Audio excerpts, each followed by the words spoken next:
The first time the ring pyros were fired in a pyro test about 3 weeks out from the show, the rings set on fire and caused considerable damage.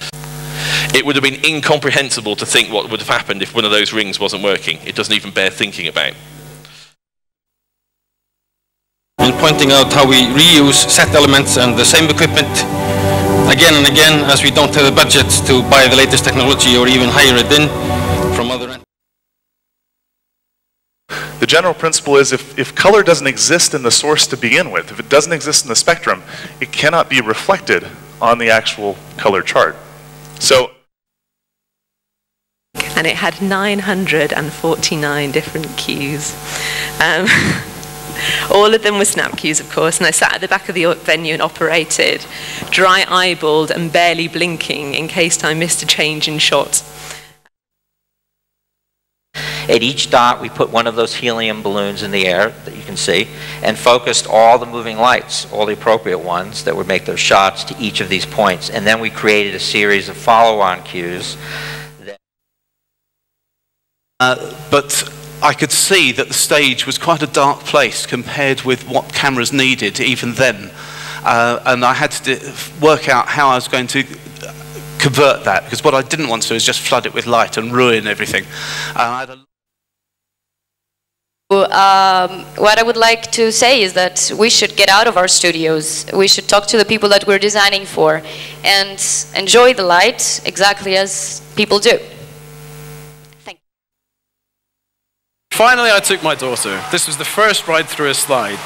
And it's not easy sitting in a double slide where you're meant to hang on to two blue handles at the back. I didn't see anything. I didn't see anything.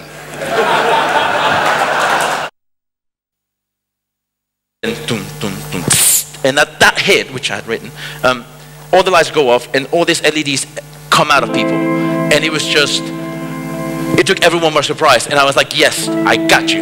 Now you know what I'm trying to do. And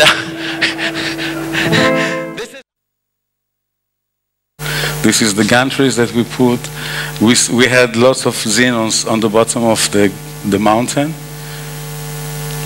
Okay, and this is our good friends. I would like to thank my lighting crew. Yeah, first I want to say thank you to the organizers, because it's such a nice atmosphere. I have been attending and doing lectures at several conferences, but this is really the nicest one, with the very best atmosphere and with very interesting also audience. And a follow spot in this case doesn't need to be just a round beam. It could be an animation.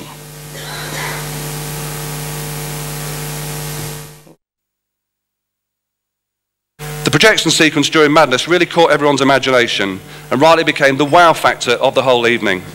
Our house in the middle of our house in the middle of our street, our house.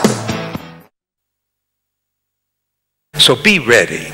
Now this show happened to use 3,600 foot of truss, which is a goodly amount, and however, you're allowed to round up. So I rounded up to a mile.